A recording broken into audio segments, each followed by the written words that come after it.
পাক বলেছেন সাওমলি ওয়া আনা আজজি বিহি।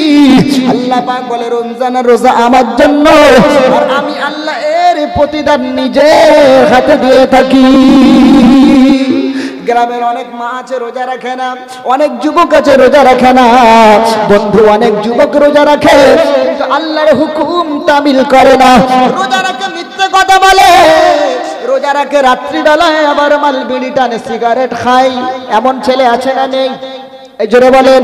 ফুরফুরা রিসালা সাহেবে অনেকে গেছে, দাদা হুজুর পীর সাহেব কেবলা রিসালা সাহেবে গিয়ে ভাই সেখানে পর্যন্ত বিড়ির বান্ডিল হাতে করে নিয়ে গেছে, আর আড়ে বাড়ে যেখানে সুযোগ পেয়েছে বিড়ি ধরে মাল তিন টান মেরে তবে বার হয়েছে। এমন ছেলে নেই? এই জোরে বলেন। আল্লাহর ওলিদের দরবারে লোক বিড়ি খেতে যায়?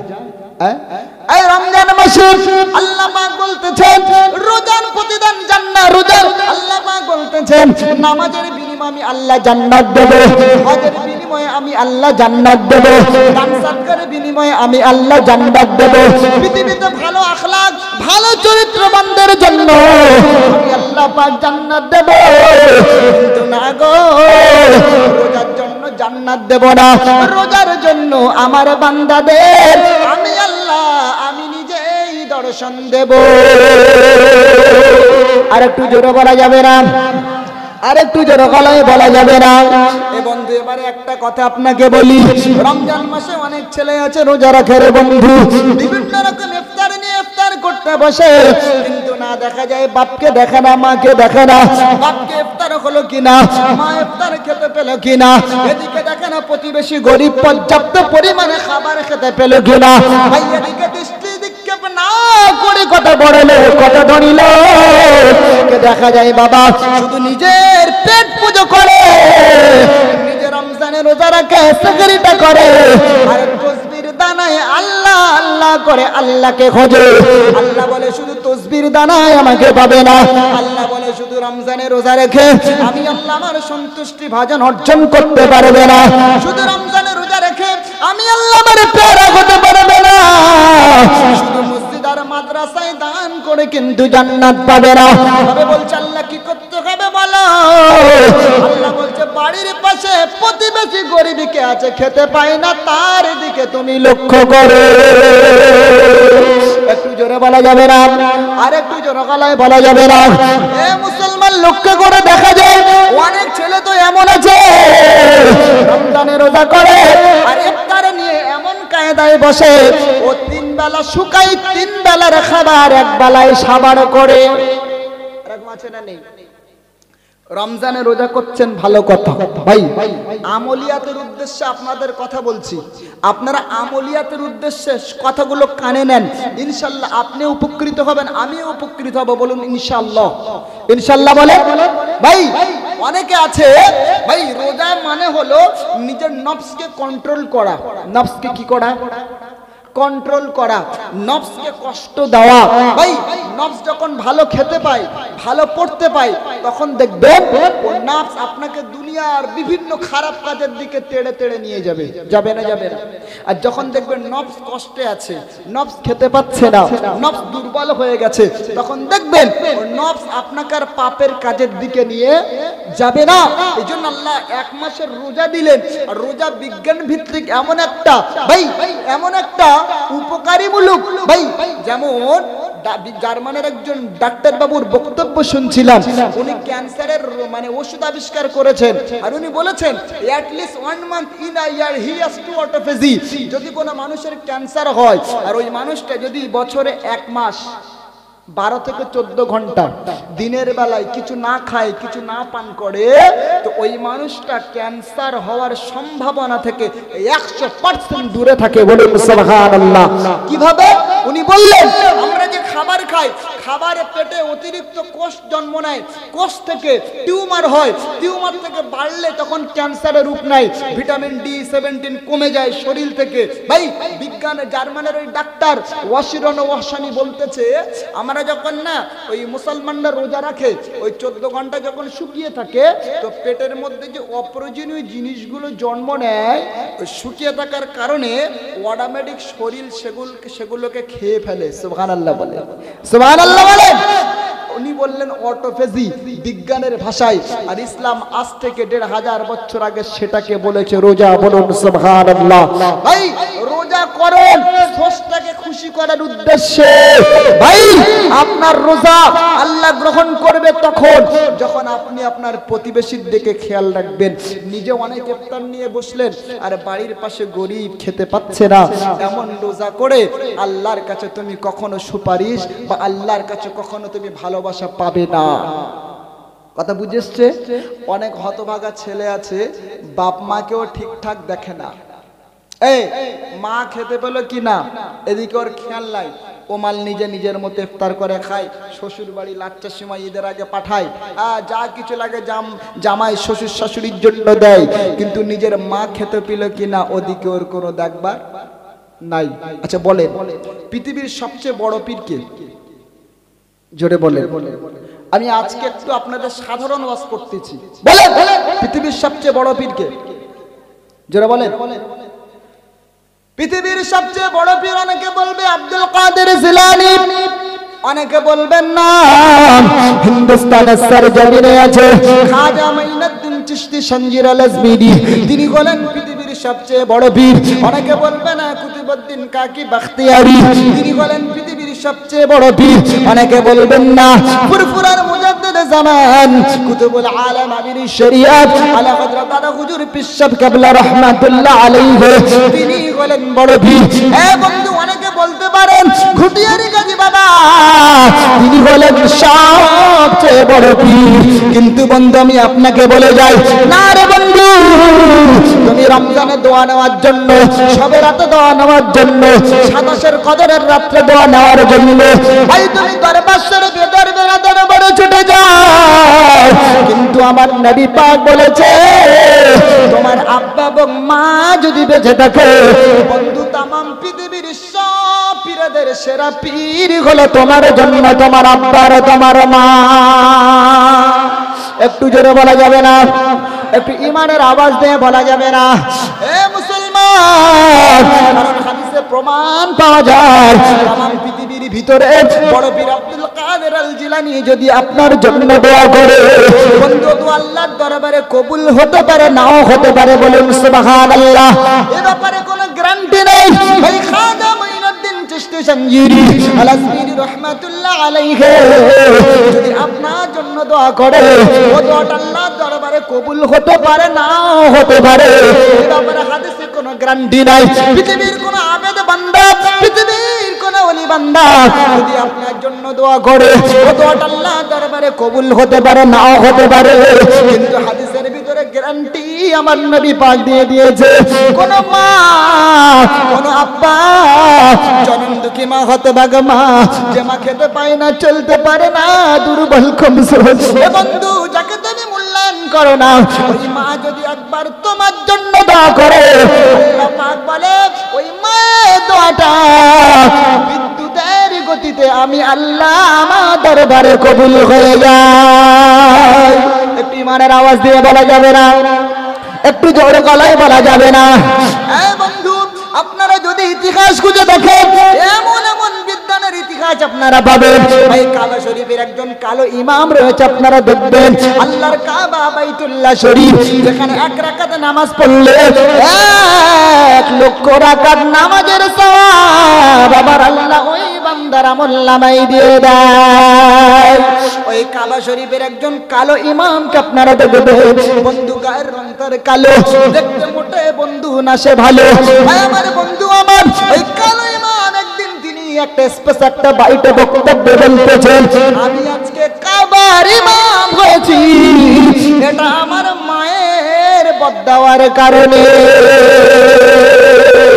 একজনের মায়ের সঙ্গে দুষ্টুমি করেছিল কাবা শরীফের কালো ইমাম, আপনারা ইউটিউবে সার্চ করে দেখবেন ওই কাবার কালো ইমামের মা জননী তখন বলেছিল আমার বেটা আমার বেটা আমার সঙ্গে তুই ব্যবহারটা ভালো করলি না গো, যার বেটা যা, আমি তোর মা তোর জন্য বদদোয়া করে দিলাম, আল্লাহ পাক যেন তোকে কাবার ইমাম না করে, আল্লাহ পাক যেন তোর তোর মরণ না দান করে।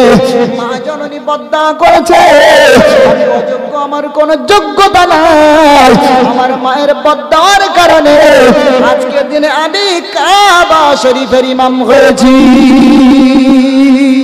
এজন্য বাপ যারা বসে আছেন আর যে মায়ের আমার বয়ান শুনছেন, তাদের কাছে আমার বক্তব্য হলো, ছেলে মেয়ে যখন ভুল করবে, ছেলে মেয়ে যখন অন্যায় করবে, ভাই বদ্দোয়া না করে তাদের বদ্দোয়ার মাধ্যমে দোয়াটাই করবে, ওই দোয়াটা আল্লাহর দরবারে কবুল হবে।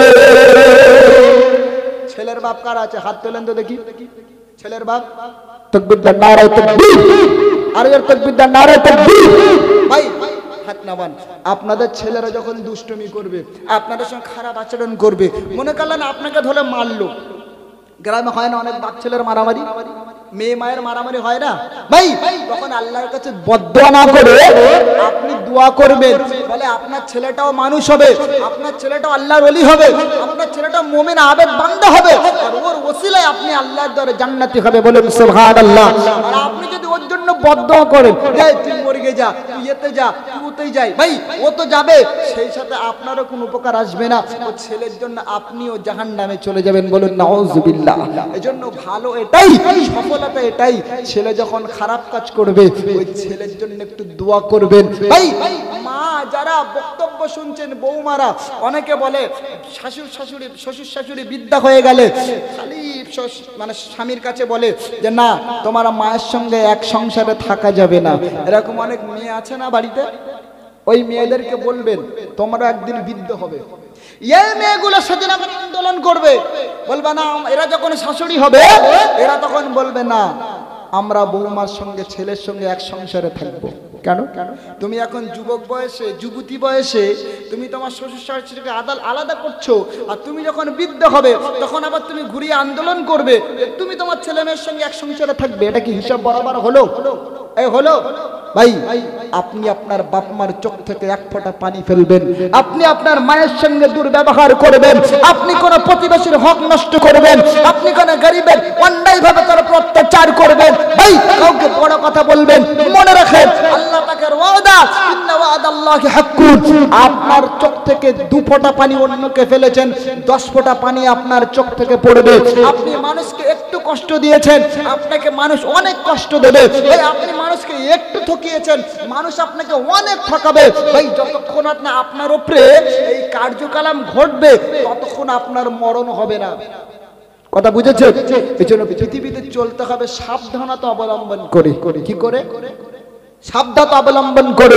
আল্লাহর নবী বলেছে আখিরি জামানায় ঈমান রাখা যত কঠিন তার চেয়ে আর ভাই ঈমান রাখা অত কঠিন যত কঠিন হাতে আগুন রাখা। সুবহানাল্লাহ বলে। এবারে বলছি অনেক ছেলে বসে আছেন যাদের বাপ মা আলাদা খায়, আপনারা আলাদা খান, এমন বক্তব্য অনেক আমার শুনছেন। তাদের কাছে অনুরোধ, আল্লাহ কোরআনে বলেছেন পৃথিবীতে সবচেয়ে ভালো জায়গা হলো টাকা খরচ করার জন্য।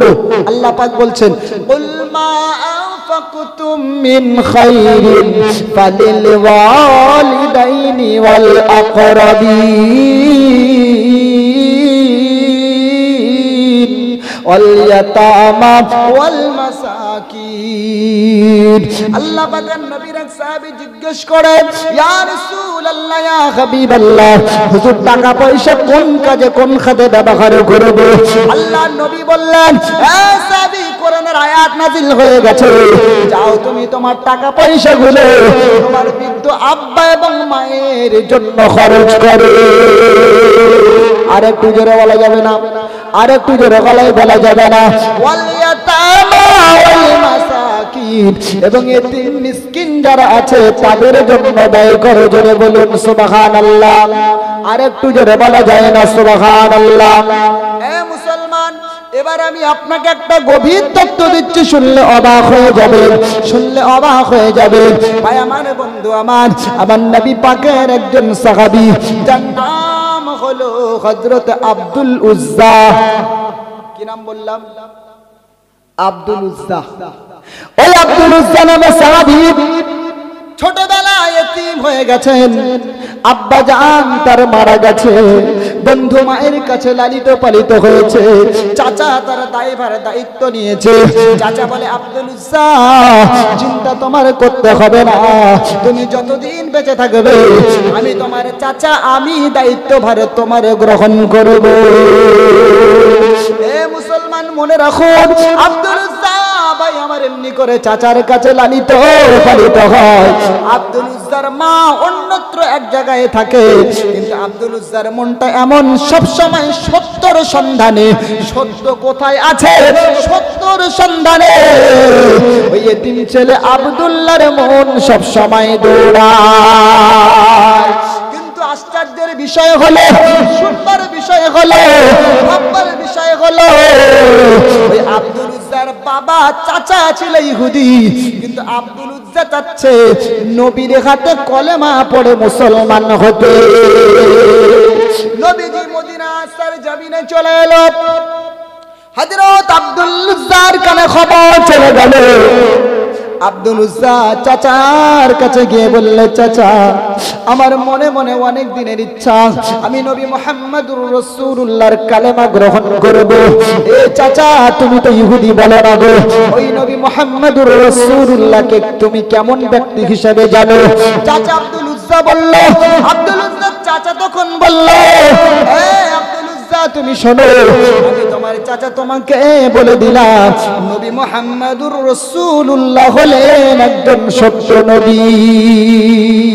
সুবহানাল্লাহ বলবেন না? এ মাকসুদ আব্দুল উজ্জা তুমি শোনো, আমি তোমার চাচা তোমাকে বলে দিলাম, নবী মুহাম্মদুর রাসূলুল্লাহ হলেন সত্য নবী। কিন্তু দুর্ভাগ্যের বিষয় হলো, আমার মরণের আগ পর্যন্ত আমি এই নবীর হাতে কলেমা পড়ে কখনো ইসলাম গ্রহণ করব না। আব্দুল উজ্জা রেগে গেল, মনটা তারে বিকৃতি হয়ে গেল। চাচাকে বলে, চাচা এতদিন মনে মনে আমি এটাই ইচ্ছা ছিল, আপনিও কলেমা পড়বেন, আমিও কলেমা পড়ে সত্য নবীর হাতে হাত দিয়ে কলেমা পড়ে মুসলমান হব। কিন্তু এই চাচা তুমি যখন কলেমা পড়বে না, মুহাম্মদ রাসূলুল্লাহকে সত্য নবী জেনে ওই নবীর দিন তুমি গ্রহণ করবে না, তাই চাচা আমি আর সহ্য করতে পারলাম না, আর আমি ওয়েট করতে পারলাম না, আমি তোমাকে সামনে রেখে তোমার সামনে এখনই আমি ঈমানের কালেমা পড়ে নিলাম, লা ইলাহা ইল্লাল্লাহ মুহাম্মাদুর রাসূলুল্লাহ সাল্লাল্লাহু আলাইহি সাল্লাম। জোরে বলেন, একটু জোরে বলেন, ঈমানের আওয়াজ দিয়ে বলেন। চাচা তখন আব্দুল উজ্জাকে ডেকে বলে, আব্দুল উজ্জা তুমি কি জানো এই কালেমা গ্রহণ করার বিনিময়ে কি হতে পারে? আব্দুল উজ্জা বলে, না তা তো জানি না, পরোয়া করি না, চিন্তাও করি না রে চাচা, তুমি যা পারো করে নাও, যা পারো নিয়ে নাও। চাচা বলল, শুনলে আব্দুল উজ্জা, তোকে আমি থাকতে যে ঘরটা দিয়েছিলাম, ওই ঘরটা আমি এখনই কেড়ে নেব, এখনই তুই ঘরে ঘরে হবি, এখনই তুই জমি জায়গা ছাড়া হবি।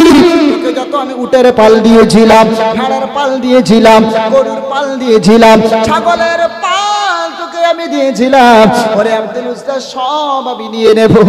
আব্দুল উজ্জা বলে, চাচা গো ঈমানের কালেমা পড়েছি চাচা, সব তুমি নিয়ে নাও, আমি আব্দুল উজ্জার পরোয়া নাই, কিন্তু চাচা গো তুমি আমার মুখ থেকে, আমার হৃদয় থেকে মুহাম্মাদুর রাসূলুল্লাহকে তুমি নিয়ে নিও না। আব্দুল উজ্জার চাচা আরো রেগে গেল, এত রাগান্বিত হলো। আব্দুল উজ্জার চাচা তখন বলে, বেটারে বুঝে বুঝেছি আমি মুহাম্মাদের জাদুই তুই আসক্ত হয়ে গেছিস, ওই মুহাম্মাদের নেশা তোর লেগে গেছে। শোনে কলিজা টুকরা ভাতিজা, শোনে শোন, তোর সব তো নিয়ে নিলাম, তোর পরনের জামাটাও নিতে চাই, ওটাও তো আমার দেওয়া, তোর পরনের লুঙ্গিটাও নিতে চাই, ওটাও তো আমার দেওয়া। আব্দুল উজ্জা বললে, চাচা ও চাচা, তুমি চাইলে আমার পরনের লুঙ্গিটা লুঙ্গিটাও নিতে পারো, তবে চাচা তুমি শোনো, যে কলেমা আমি গ্রহণ করেছি ওই কলেমা আমার কাছ থেকে তুমি নিতে পারবে না। ভাই আমার 20 বছরের টকবকে যুবক ছেলে, চাচা ছিল ইহুদি, এমনি করে জামাটা ধরলে ছিঁড়ে নিল, লুঙ্গিটা টেনে উলঙ্গ হয়ে গেল। হযরত আব্দুল উজ্জা এমনি করে উলঙ্গ হয়ে গেল।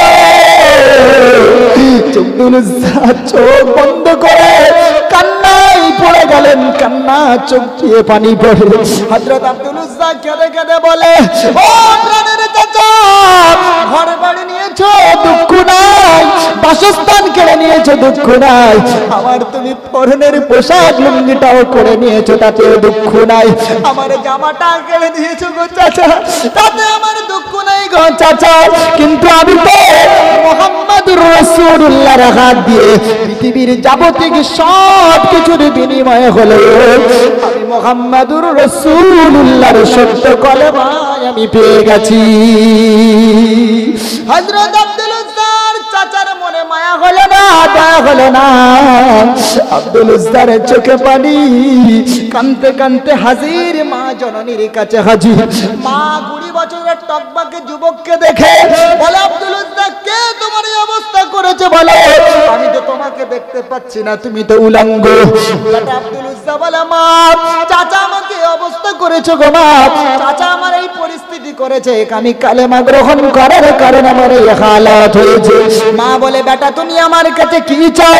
বেটা বলে তখন বলে, মা আমাকে একটা পড়াবার জন্য কিছু দাও, আমি ওটা পড়ে আর এখানে থাকবো না, আমি সত্য নবী, ইমানের নবী, মায়ের নবী মুহাম্মদুর রাসূলুল্লাহর কাছে চলে যাব। মা জননী একটা চাদর নিয়ে আব্দুল উজ্জার দিকে দিয়ে দিলেন। আব্দুল উজ্জা চাদরটা দুটো ভাগ করলেন, ফেড়ে ফেললেন, একটা তিনি পরনে পড়লেন, আরেকটা তিনি গায়ে দিলেন। এরপরে আব্দুল উজ্জা কদম তুলে বিশ্ব নবী সোনার মদিনায় হাজির হয়ে গেলেন। রাসূল আব্দুল উজ্জাকে দেখে বুঝতে পারলেন, আল্লাহ নবী বললেন, আব্দুল উজ্জা তুমি তো যখন আমার দরবারে আসো কত সুন্দর পোশাক পরিধান করে আসো, আব্দুল উজ্জা আজকের দিনে তোমার কি মনে হলো একটা চাদর দুটুকরো করে তুমি আমার দরবারে কাঁদতে কাঁদতে আসো? আব্দুল উজ্জা নবীজির কাছে সব ঘটনা খুলে বললেন। নবীজি বললেন, আব্দুল উজ্জা যাও, তোমার কোনো চিন্তা নাই। আরে আব্দুল উজ্জা যাও, আসহাবে সুফফা যেখানে গরিব ইতিম অসহায় সাহাবীরা বসবাস করে, তুমি আজ থেকে আসহাবে সুফফার মেহমান হয়ে যাও। ভাই ঘটনা অনেক লম্বা, সংক্ষেপে বলি। হযরত আব্দুল উজ্জা করলেন কি, আসহাবে সুফফায় তিনি বসবাস করেন। আল্লাহর নবী আব্দুল উজ্জাকে কোরআন শেখালেন। আব্দুল উজ্জা যখন কোরআন পড়ে গভীর রাত্রে সবাই ঘুমিয়ে যায়, হযরত আব্দুল উজ্জা চিৎকার দিয়ে দিয়ে কালেমা পড়ে, কোরআন পড়ে। আর আব্দুল উজ্জার মুখনিসৃত কোরআনে সমস্ত সাহাবীদের ঘুমগুলো ভেঙে যায়। একজন সাহাবী নবীর কাছে গিয়ে বলে, ইয়া রাসূলুল্লাহ, ইয়া হাবিবাল্লাহ, আপনার সাহাবী আব্দুল উজ্জা হুজুর এত জোরে কোরআন পড়ে, হুজুর ওই কোরআন পড়ার আওয়াজটা আমাদের ঘুমে বড় ডিস্টার্ব করে, হুজুর আপনি আব্দুল উজ্জাকে একটু বলে দিন কোরআন যেন আস্তে আস্তে আস্তে আস্তে পড়ে। আল্লাহর নবী সাহাবীকে বলেছিল, ও সাহাবীরা শোনো, আমার আব্দুল উজ্জাকে কোরআন জোরে জোরে পড়তে দাও, কারণ আমার আব্দুল উজ্জার কলেমা অনেক চড়া দাম দিয়ে কেনা। হযরত আব্দুল উজ্জা জোর গলায় চিল্লে কোরআন পড়ে রে বন্ধু। এমনি করে দেখা গেল, এমনি করে যুদ্ধের জন্য পরের দিন সকালে আল্লাহর নবী সাহাবীদেরকে ডাক দিলেন, এ সাহাবীরা মাল দাও, রোম সম্রাটের খ্রিস্টান সম্প্রদায়েরা ইসলামের এগেইনস্টে মুহাম্মদুর রাসূলুল্লাহর বিরুদ্ধে তারা যুদ্ধ করবে, তোমাদের কাছে যা আছে দিয়ে দাও। ওমর ফারুক তিনি অর্ধেক মাল রাসূলের দরবারে পাঠিয়ে দিলেন, উসমান গনি অর্ধেক রাখলেন, অর্ধেকটা রাসূলের দরবারে পাঠিয়ে দিলেন। আবু বকর সিদ্দিক তিনি করলেন কি, তিনি কিছু মাল নিজের কাছে গচ্ছিত রেখে আবার কিছুটা রাসূলের দরবারে পাঠিয়ে দিলেন। হযরত আব্দুল উজ্জা নবীজির কাছে এসে বলে, ইয়া রাসূলুল্লাহ, ইয়া সব সাহাবারা হুজুর কত শত মাল আপনার ইসলাম প্রচারের জন্য দেয়। হুজুর আমি গরিব, আমি অসহায়, হুজুর আমি পরনের কাপড়টা ইসলাম গ্রহণের জন্য দিয়ে এসেছি, আমি কিছু দিতে পারি না, আমি হতভাগ্য। ওগো আল্লাহর নবী, ওগো আল্লাহর হাবিব, আপনি একটু আমার জন্য দোয়া করে দেন, আমি আমার শরীরে সমস্ত রক্তটুকু যেন আল্লাহ রাস্তায় দিয়ে দিতে পারি। আল্লাহর নবী বললেন, আব্দুল উজ্জা মুখ বন্ধ করো। ওরে আব্দুল উজ্জা, একটা গাছের ডাল তুমি ভেঙে নিয়ে এসো। আব্দুল উজ্জা একটা গাছের ডাল ভেঙে নিয়ে চলে এলে। আল্লাহর নবী গাছের ডালটা আব্দুল উজ্জার গায়ে ভাবে দিয়ে বলতেছে, ওরে আব্দুল উজ্জা, আমি তোমার রক্তটা কাফের আর বেদিনদের জন্য হারাম করে দিলাম। আল্লাহ নবী সাহেব আব্দুল উজ্জা বলে, ইয়া রাসূলুল্লাহ, ইয়া হাবিবাল্লাহ, হুজুর আমি চেয়েছি আমার জীবনটা ইসলামের জন্য দেব, হুজুর আমি শাহাদাতের মর্যাদা অর্জন করব, কিন্তু নবী আপনি আমার রক্তটা কাফেরদের জন্য হারাম কেন করলেন? আল্লাহর নবী ও সবাই সাহাবী আব্দুল উজ্জাকে বলেছিল, এ সাহাবী আব্দুল উজ্জা তুমি শোনো, তোমার মরণটা যদি ঘরে বসে হয়, আমি নবী বলছি ওই মরণটাও আমার আল্লাহ শাহাদাতের মর্যাদা দেবে। তোমার মরণটা যদি জ্বরে আক্রান্ত হয়ে হয়, মান কুতিলা ফি সাবিলিল্লাহি ফাহুয়া শাহিদুন, ওটাও আমার আল্লাহ শাহাদাতের মর্যাদা হিসেবে গ্রহণ করবে। পরের দিন সকালে হযরত আব্দুল উজ্জার জ্বর হলো, বিশাল জ্বর হলো। হযরত আব্দুল উজ্জা জ্বরেই তিনি ইন্তেকাল করলেন। ইন্না লিল্লাহি ওয়া ইন্না ইলাইহি রাজিউন। আল্লাহ নবী আবু বকর ওমরকে বললেন, আবু বকর, উমর, তোমরা তোমাদের ভাইয়ের লাশটা বহন করে নিয়ে এসো। হযরত আব্দুল উজ্জা 25 বছরের যুবক, আখার ইসলামের জন্য নিজের জীবনটাও দিয়ে দিলে। আখারে লাশটা এমনি করে আবু বকর আর উমর, হাদিসের কিতাবে পাওয়া যায়, দুজনে মিলে আব্দুল উজ্জার লাশটা বহন করে নিয়ে আসে। হযরত বেলাল, রাত্রিবেলা কবর খনন করা হয়েছে, আরে বেলাল হাবশী রাদিয়াল্লাহু তাআলা আনহু একটা আলো নিয়ে কবরের পাশে দাঁড়িয়েছে, আর ওই কবরের ভিতরে যে ব্যক্তিটা নেমেছে তিনি পৃথিবীর অন্য কোনো মানুষ নয়, স্বয়ং মুহাম্মাদুর কবরের ভিতরে নেমেছে। আল্লাহ নবী আব্দুল উজ্জাকে কবরের ভিতরে নামিয়ে বলে, আব্দুল উজ্জা আলবিদা, আলবিদা, খুবই তাড়াতাড়ি তোমার সঙ্গে দেখা হবে। আল্লাহ নবী কবরের মাটি স্পর্শ করে বলেছিলেন, আল্লাহ পাক, আল্লাহ তাআলা, আমি আমার আব্দুল উজ্জার প্রতি এতক্ষণ রাজি এবং খুশি ছিলাম, আল্লাহ গো তুমি আমার আব্দুল উজ্জার প্রতি খুশি হয়ে যাও। পাশে এক সাহাবী ছিল, নাম তার হযরত আব্দুল্লাহ ইবনে মাসউদ। উনি এই দৃশ্য দেখে অবাক হলেন, কাঁদতে শুরু করলেন আর বলতে লাগলেন, আরে আজকে যদি আমার ভাই আব্দুল উজ্জার জায়গায় আমি আব্দুল্লাহ ইবনে মাসউদ হতাম, তাহলে আমার জীবনটা না জানি কত ধন্য হয়ে যেত। ভাই এজন্যই তো মুসলমানদের কাছে পৃথিবীর কোন শত্রু পরাশত্রু যুদ্ধ করে পারে নাই, কারণ আল্লাহর নবী হলেন এমন একজন ব্যক্তি, নবী সাহাবীরা এমন একজন ব্যক্তি যারা জীবনের থেকে মরণকেই বেশি ভালোবেসেছিল, জীবনের চেয়ে মরণকে বেশি ভালোবেসেছিল। কারণ নবীর হাদিসকে তারা বিশ্বাস করেছিল, দুনিয়া মাযরাতুল আখিরাহ, ভাই দুনিয়া হলো আখিরাতেরই কৃষিক্ষেত্র। ভাই এখানে যেমন করে ভাই ফসল ফলন করবেন, সেখানে তেমন ফসল পাবেন, এখানে যেমন গাছ লাগাবেন ওপারে তেমন ফসল পাবেন। ভাই আমাদের জন্য বলা হয়েছে দুনিয়া হলো জান্নাতে, দুনিয়া হলো মুমিনদের, ভাই কাফেরদের জন্য জান্নাত আর মুমিনদের জন্য হলো জাহান্নাম।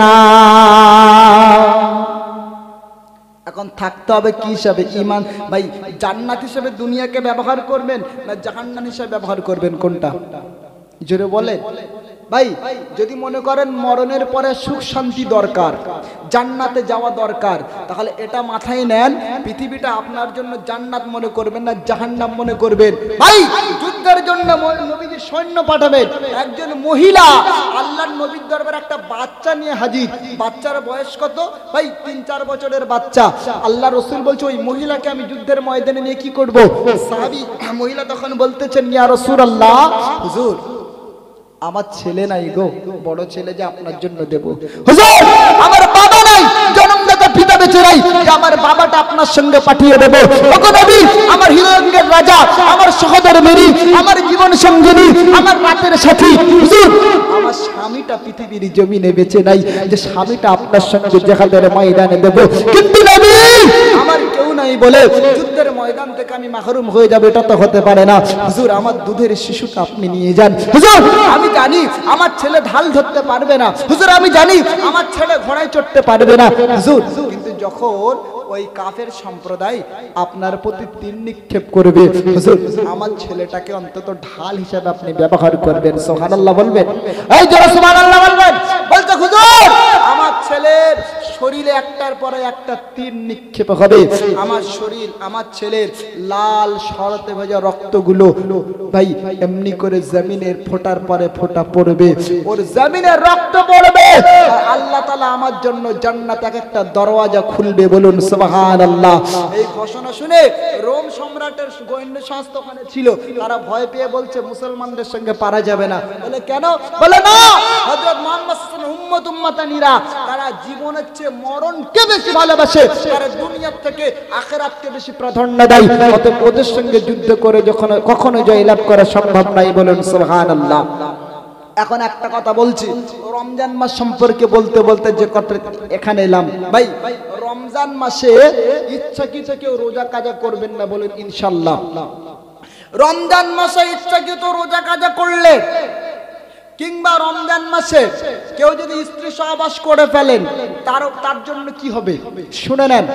অনেকে প্রশ্ন করতে পারে, হুজুর তাহলে কি রমজান মাসে স্বামী স্ত্রী মিলন করা জায়েজ নাই? এটা জানার দরকার আছে না নেই? জোরে বলেন। কোরআনের 1 নম্বরে পারা সূরা বাকারার 187 নম্বর আয়াত আল্লাহ পাক বলছেন, উহিল্লা লাকুম লাইলাতাস সিয়ামির রাফাসু ইলা নিসাইকুম হুন্না লিবাসুল লাকুম ওয়া আনতুম লিবাসুল লাহুন্না। আল্লাহ পাক রব্বুল আলামিন বলেন, আমি দিনের বেলা, রমজানের দিনের বেলা খাওয়া দাওয়া করা, পানি পান করা, স্ত্রী মেলামেশা করা আমি আল্লাহ হারাম করেছি। কিন্তু বান্দা শুনে রাখো, আমি আল্লাহ পাক দিনের বেলা যেগুলো তোমাদের জন্য হারাম অবৈধ করেছি, রাতের বেলা আমি আল্লাহ ওগুলো তোমাদের জন্য হালাল ঘোষণা করেছি। দিনের বেলা যেগুলো হারাম, রাতের বেলা সেগুলো হালাল। তবে ইচ্ছাকৃতভাবে অনেক ছেলে আছে রোজাকে ছেড়ে দেয়, রোজা কাজা করে। শুনে রাখেন, রোজা যদি একটা আপনি ইচ্ছাকৃতভাবে কাজা করেন, তাহলে একটা রোজা কাজা করলে 60টা রোজা আপনাকে কাফারা হিসেবে আদায় করা লাগবে। কটা বললাম? যে একটা রোজা আদায় করতে পারেন না, সে 60টা রোজা রাখতে পারবেন? এই অনিচ্ছাকৃতভাবে যদি কারো রোজা ভেঙে যায়, তার জন্য মসলা আলাদা, সে একটা রোজা কাজা আদায় করবে। আর যদি ইচ্ছাকৃতভাবে রোজা ছেড়ে দেয়, তাহলে সে কাজা এবং কাফারা দুটোই আদায় করবে। কাফারা কি? একজন সাহাবী নবীজির দরবারে এসে বলছেন রমজানের মাসে, ইয়া রাসূলুল্লাহ হালাকতু ইয়া রাসূলুল্লাহ, হুজুর আমি তো ধ্বংস হয়ে গেলাম, আমি তো বরবাদ হয়ে গেলাম। সাহাবীকে রাসূল জিজ্ঞেস করছে, কিসের জন্য ধ্বংস হয়েছো? বলে, হুজুর আমি না আমার স্ত্রীর সঙ্গে মেলামেশা করে ফেলেছি রমজান মাসে, এখন কি করণীয় আপনি বলে দেন। আল্লাহর নবী বললেন, সাহাবী তুমি ইচ্ছাকৃতভাবে যদি স্ত্রী মেলামেশা করেছো, তাহলে তোমাকে কাফারা দিতে হবে। বলল, কাফারা কি? বলে 60 জন একজন দাস কিংবা দাসী আজাদ করতে হবে। বলতে, হুজুর আমার সামর্থ্য নাই। সে কি পারবে না? না, আল্লাহ রাসূল বলতেছে তাহলে 60 জন মিসকিনকে খানা খাওয়াতে হবে। পারবে? বলছে না, তাও পারবো না। বলে, তাহলে অবিরতভাবে 60টা রোজা রাখতে হবে। এটা হলো একটা রোজা ভঙ্গ করার কাফারা। কটা রোজা রাখতে হবে? 60টা। সাহাবী বলেন, হুজুর আমার শরীর একদম দুর্বল, শরীরে সেই সামর্থ্য নেই, সেটাও পারবো না। আল্লাহ রাসূল বলছেন, তুমি রোজা কাজাও করেছো, কাফারা আদায় করতে পারবে না, তো কি করা যাবে? সাহাবী বসে আছেন, হঠাৎ একজন ব্যক্তি কিছু খেজুর আল্লাহর নবী সাল্লাল্লাহু আলাইহি ওয়াসাল্লামের দরবারে এসে দান করলেন। নবীজি ওই খেজুরটা নিয়ে সাহাবীকে ডাকলেন, ডেকে বললেন, এই সাহাবী যাও, এই খেজুরগুলো তুমি কাফারা হিসাবে যে রোজা ভঙ্গ করেছো 60 জন মিসকিনের মাঝে বিলিয়ে দাও। তো সাহাবী তখন বলছেন, ইয়া রাসূলুল্লাহ, হুজুর এই মক্কা মদিনার জমিনে আপনার সাহাবী এই অধম আমি, আমার থেকে বড় মিসকিন কে আছে? আমার থেকে বড় মিসকিন তো কেউ নাই। আল্লাহর নবী তখন বললেন, তুমি রোজা ভঙ্গ করলে, তুমি কাফারা দিতে পারলে না, আবার তোমাকে কিছু সাদগার মাল দেওয়া হলো, দানের মাল, তোমার তরফ থেকে তুমি বিলিয়ে দেবে, তারপরে তুমি দাবি করতেছো তোমার থেকে বড় মিসকিন কেউ নাই। তো যাও, তুমি নিজেই এই খাবারগুলো নিজেই খেয়ে নেবে, বিবি বাচ্চাকে নিয়ে তুমি নিজেই খেয়ে নাও। বলেন সুবহানাল্লাহ। অতএব যে কোনো ভাবেই একটা রোজা কাজা করলে আপনাকে কাফারা দেওয়া লাগবে, কাফারা দেওয়ার বিকল্প নাই। যুবকরা বায়ান শুনছেন, আর একটা কথা বলছি, আপনাদের এলাকায় মসজিদ আছে? জোরে বলেন। গভীর রাতে আমি বেশি কঠিন ওয়াজ করছি না, মসজিদ আছে ভাই? এখানে আপনাদের এলাকায় কতগুলো মসজিদ হতে পারে আশপাশে মিলিয়ে? এটা বলেন, আপনাদের গ্রামে কটা মসজিদ? জোরে বলেন। একটা না? তো আপনাদের পাড়ারটাই ধরছি, মসজিদের ইমাম সাহেব থাকে? আপনাদের মসজিদ ইমাম সাহেব থাকে? উক্তিয়া। আচ্ছা, যেখানে ইমাম সাহেব থাকে আলহামদুলিল্লাহ, সে উক্তিয়া হোক আর 5 ওয়াক্ত জুমা মসজিদ হোক, ভাই যুবকদের কাছে আহ্বান করব, ভাই মসজিদ বড় বড় অনেক কমিটি করে, মসজিদ বিশাল বিশাল করে, মাগার যে ইমাম সাহেবরা থাকে ওই ইমাম সাহেবের দিকে তারা সুদৃষ্টিতে দেখে না। ইমাম সাহেবের যেটা দরকার প্রয়োজন, ইমাম সাহেব খেলো কি খেলো না, তার বাড়িতে ইফতার পৌঁছালো কি পৌঁছালো না, ঈদের দিনে তার বিবি পরনে পোশাক পেলো কি পেলো না, তার বাচ্চারা নতুন জামা পেলো কি পেলো না, ভাই মুক্তাদি হিসাবে এই খোঁজ খবরটা রাখা, এটা আপনাদের দায়িত্বের মধ্যে পড়ে না? পড়ে না? কেন না বলেন? এই পড়ে না? আমি আজকে একটা ফেসবুক ঘাঁটতে ঘাঁটতে একটা লেখা দেখছিলাম, একজন ইমাম সাহেব তিনি পোস্ট করেছেন, উত্তর 24 পরগনার কোন একটা মসজিদে ভাই উনি ইমামতি করতেন। আমি থানার নামটা ওখানে লিখেছেন, গ্রামের নামও লিখেছেন, কিন্তু আমি গ্রামের নামও বলছি না, থানার নামও বলছি না, ভাই আমার পার্শ্ববর্তী এলাকার কয়েকটা থানার পরে। যাই হোক, ইমাম সাহেব তিনি লিখছেন যে অমুক থানায় অমুক গ্রামে একটা মসজিদ আছে, ওই মসজিদের কমিটি তারা এত বাজে, ইমাম সাহেব ওই মসজিদে গিয়ে কোনো অন্যায়ের প্রতিবাদ করলে করার আগে থেকেই তারা ইমামকে চেঞ্জ করে দেয়। কি দেয়? ইমাম পাল্টে দেয়। মানে উনির বক্তব্য, উনি বলেছিলেন ওই মসজিদে গিয়ে যে মসজিদের যে অজুখানা আছে জানেন, অজুখানা বা মসজিদের কোন একটা জায়গায় বাথরুমে হোক কোথাও হোক, হুপ মেরে কারেন্টের লাইন নেওয়া। কি নিয়ে? হুপ মেরে। আচ্ছা, ইমাম সাহেব হিসাবে উনি তো এটা বলতে পারেন যে হুপ মেরে এখানে কারেন্ট পায়খানায় হোক আর পেশাবখানায় হোক আর অজুখানায় হোক, ভাই এই যে এখানে নিয়ে এসছো এটা আনা যাবে না, এটা ইমাম সাহেব বলতে পারে না? পারে না? জোরে বলেন। ইন্নাল উলামা ওয়ারাসাতুল আম্বিয়া, ওলামারা হলো নবীদের উত্তরসূরি। ভাই তারা হক না হকের জন্য বলবে, অন্যায়ের প্রতিবাদ করবে, তারা তো সমাজের ইমাম, ঠিক কি না? জোরে বলেন। এখন এইটুকু বলার কারণে, সুদ ঘোষের বিরুদ্ধে কথা বলার কারণে ওই এলাকার যারা কমিটি বলে 1 বছরে 6 জন ইমামকে পাল্টেছে। কজন ইমাম? এই 1 বছরে যদি 6 জন ইমামকে পাল্টায়, মানে 2 মাসে একটা করে ইমাম চেঞ্জ করেছে। তার মানে কি? ইমামকে উনি টাকায় কেনা গোলাম মনে করেছে, যে একটা গেলে আর একটা আসবে। ভাই দুঃখের সঙ্গে বলতে হয়, আমি বাংলার কয়েক জায়গায় গেছি, বিভিন্ন জায়গায় প্রতি জেলায় কম বেশি আল্লাহ আমার পায়ের ধুলা সেখানে পড়েছে। ভাই আমি গেছি ভাই, সেখানে যাওয়ার সৌভাগ্য আল্লাহ দিয়েছে। ভাই আমি দেখেছি কত মসজিদের ইমাম না কাঁদতে দেখেছি। কি করতে দেখেছি বললাম? কাঁদতে দেখেছি। বলে ভাই এদের ব্যবহার এত খারাপ, সেটা বলে বোঝানো যাবে না, কিন্তু না থাকলে নয়, আল্লাহর দিকে তাকিয়ে সামান্য মাইনে আমি এখানে পড়ে আছি। সুবহানাল্লাহ বলেন। ভাই কত ইমামকে দেখেছি যুবক বয়সে ইমামতি করতে করতে বৃদ্ধ হয়ে গেছে। আমি অনেক জায়গায় এমন পেয়েছি, একাধারে 30 বছর 40 বছর ইমামতি করছে, কাঁচা চুলগুলো সাদা হয়ে গেছে। সুবহানাল্লাহ বলেন। এখন ইমামতি করছে।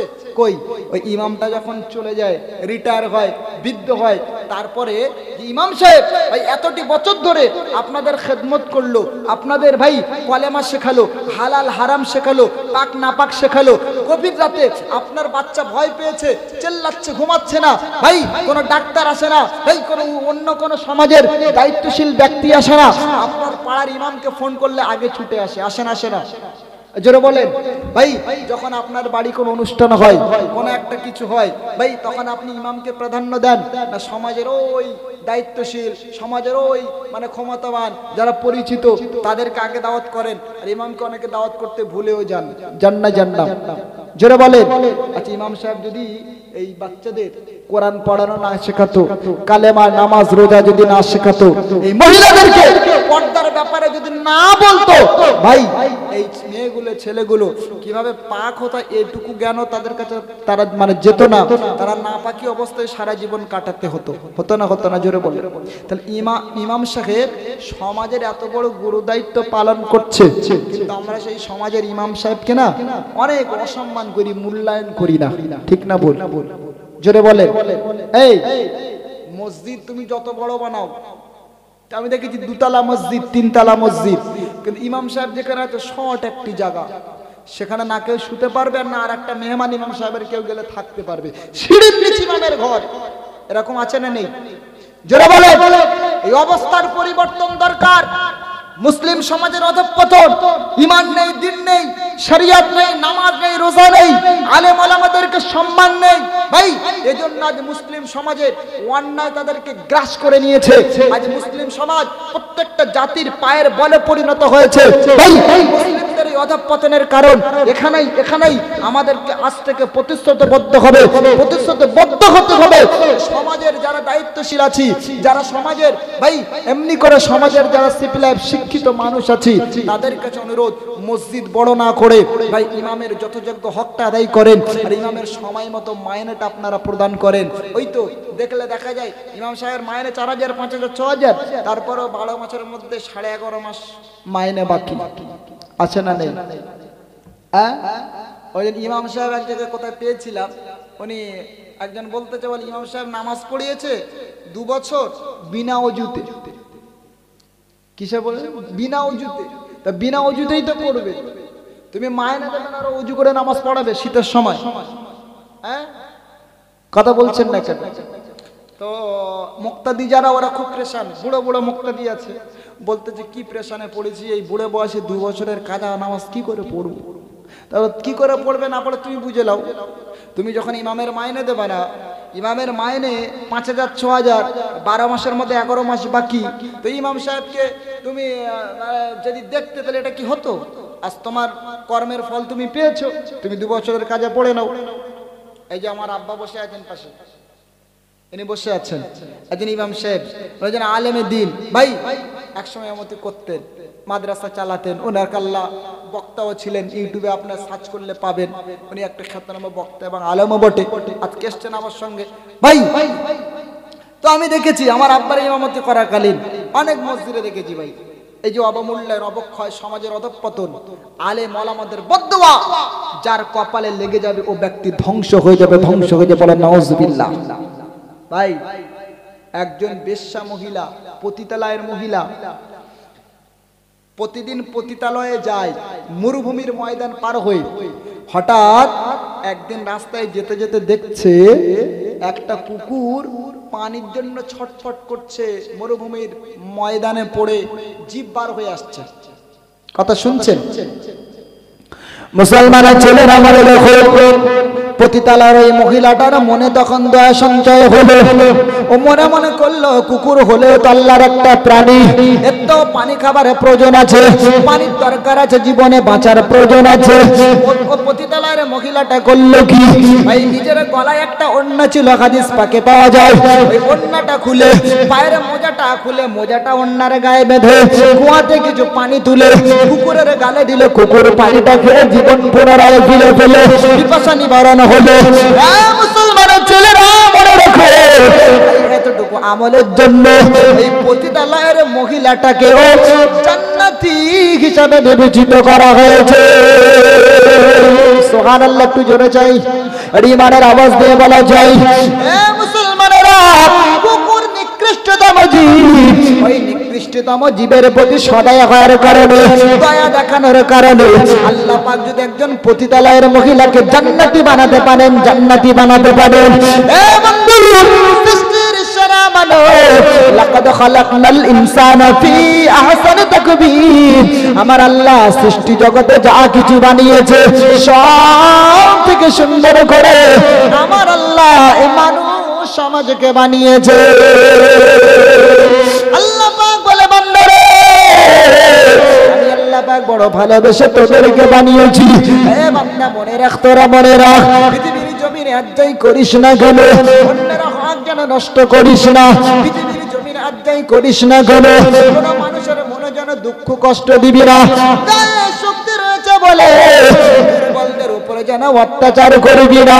খোদার কসম করে বলে দিলাম, যারা আজ শক্তি সামর্থ্যের কারণে ভাই অন্যি করে অসহায় দুর্বলদের প্রতি শক্তি প্রয়োগ করে, ভাই মরণের আগে আগে শক্তিগুলো আমার আল্লাহ তাআলা কেড়ে নেবে।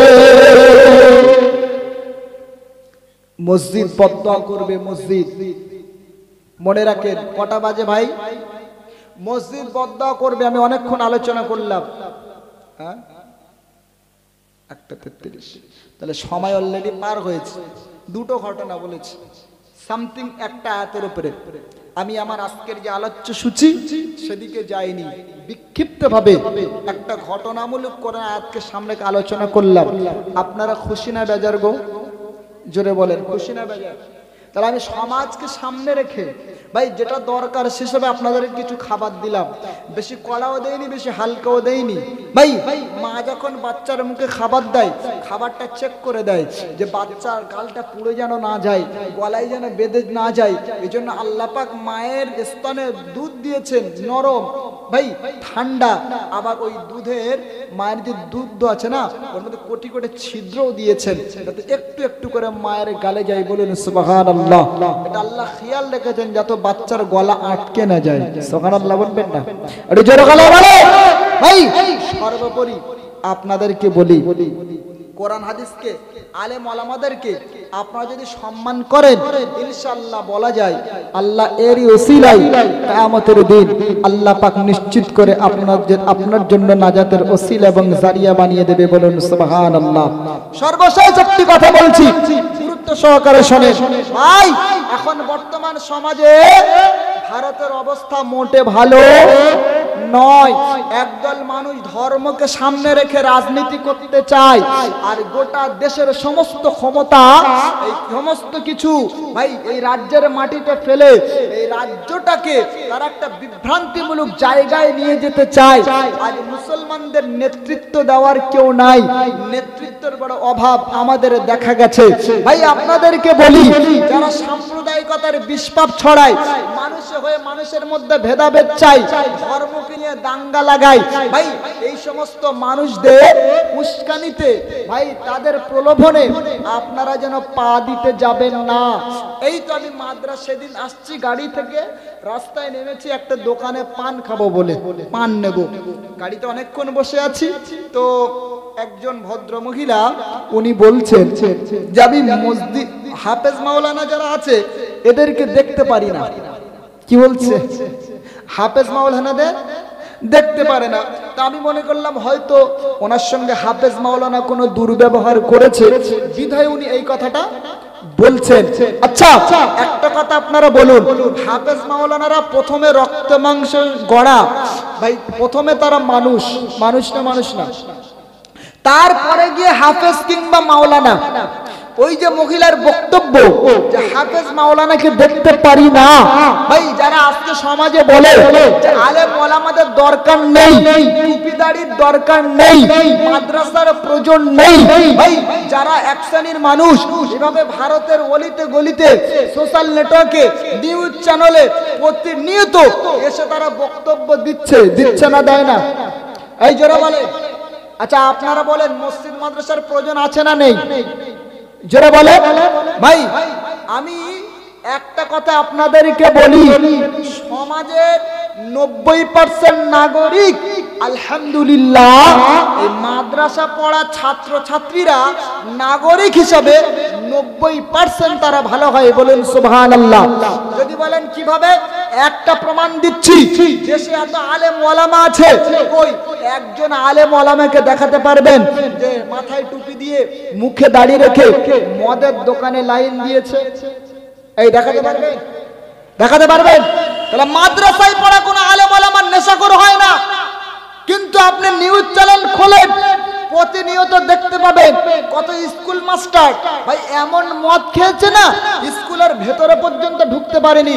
মদ খেয়ে মানে স্কুলের বাইরে মানে শুয়ে পর্যন্ত পড়ে ধুলে গড়াগড়ি খাচ্ছে, এমন ভিডিও সোশ্যাল নেটওয়ার্কে আছে না নেই?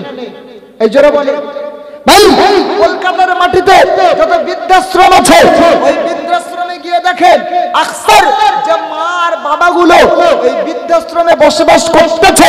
ভাই আপনি ওই 100-র মধ্যে 10 জন আলেম ওলামার মা বাপকে আপনি বৃদ্ধাশ্রমে খুঁজে পাবেন না। সুবহানাল্লাহ বলেন, এই সুবহানাল্লাহ বলেন। ভাই আপনি সমাজের মাটিতে অনেক লোককে দেখবেন চুরি করতেছে, ডাকাতি করছে, ছিনতাই করছে, কিন্তু ওরা মাদ্রাসার ছাত্রছাত্রীকে আপনি দেখাতে পারবেন চুরি করতে গিয়ে ডাকাতি করতে গিয়ে ধরা পড়েছে? এই যারা দেখাতে পারবেন?